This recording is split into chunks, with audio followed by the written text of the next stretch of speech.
This is MiMo, Mike Mozart, and I designed Disney Easter products for about 15 years approximately, maybe even longer. And I did all the Easter egg color kits and lots of the Easter decor and home decor that covered most of the holidays actually for Disney. But I was very proud of these Easter egg color kits, and I did quite a few of them, maybe 45 to 70. I lost count, there's a lot of them, but I'll start showing you them now. Now this batch is the Mickey Mouse baseball card kit, Minnie Mouse paper doll kit. See little paper dolls there and the baseball cards. And the Neon Eggs Donald and Neon Eggs Mickey. Those are early sets, probably for me to have done them, about 1987. The Neon Eggs one on the right is a later version. This is the Mickey's Stuff for Kids design program created by the licensing department of Disney with that twisted macaroni pattern across the top and these dark colors, which were not very Eastery. I actually worked with Disney licensing to use more Eastery colors and step outside this program. They wanted the entire Mickey universe to be colored in. This is a great kit. I created these full-size baseball cards that are just like real baseball cards, and I had Mickey as an egg holder with a bat ready to swing, and there he is. You punch him out, and he's an egg holder, which is kind of nice. But the whole gimmick of this that was so good was these baseball cards. Mickey's All-Stars, all these famous characters everyone knows and loves. It's on my artwork, my concept. And I actually created positions and stats for the characters on the back of the cards, like you'd see on real baseball cards. I like how Goofy's off in left field, Donald's the catcher, and Pluto's the ball dog. There's actual stats. We actually created stats for the characters as though they were actually playing baseball.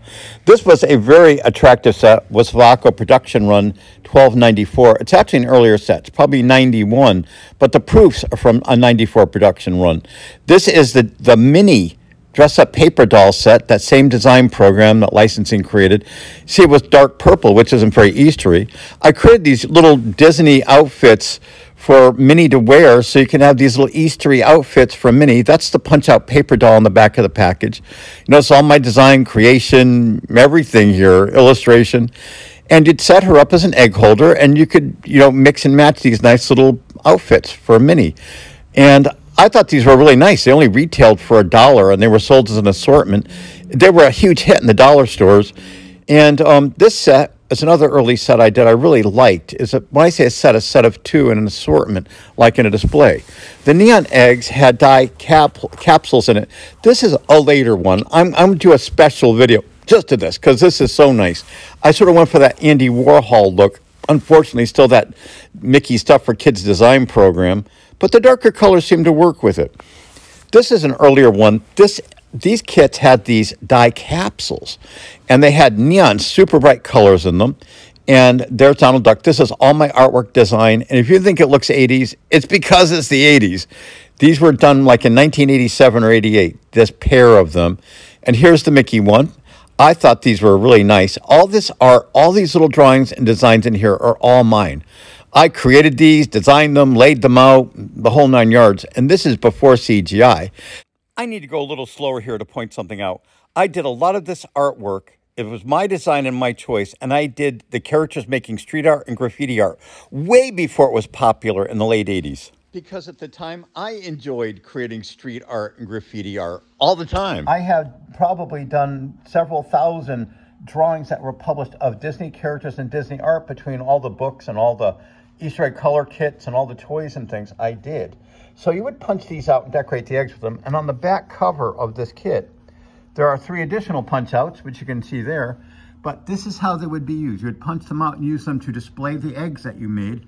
And there are punch-out holes on the back of the box, too, which would ruin this part to show you what to do with the punch-outs, to dry your eggs on. This was a Sunhill product. Unfortunately, the Sunhill company is now out of business. I guess there are some remnant of them still existing, but I don't know much about it. This is the Neon Egg set with Mickey. There he is.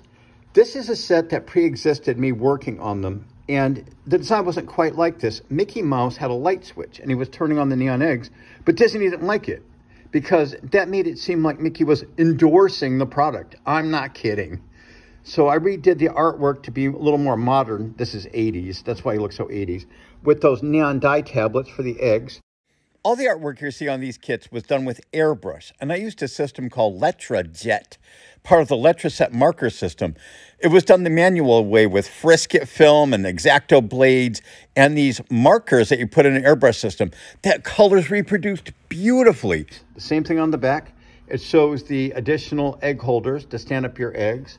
Those punch-out holes for drawing the eggs on the back of the box show up really well right here.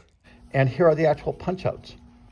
There they are. These were colored with LetraJET markers at the time, but I didn't do an airbrush effect. I actually markered them in. And not these. These were done mechanically. But these were, mechanically, there was no CGI then. These were all done by stripping in films at the printers. But these are all my artwork. You know, very 80s looking stuff. Because it was the 80s when I did these.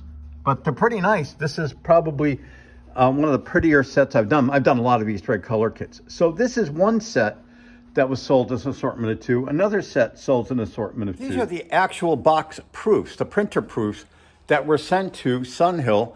And of course I got a printer's proof because I was the lead designer of most every single thing they made for 22 years or so until they were bought up by a Chinese company that tanked it. That's a whole nother story. But I will post a lot more of these. I thought I would break them up into smaller little videos so they don't get long and confusing. I might make a long compilation video of them. Oh, my beard has grown out quite a lot. My beard gets big and fluffy, and that's a whole nother story.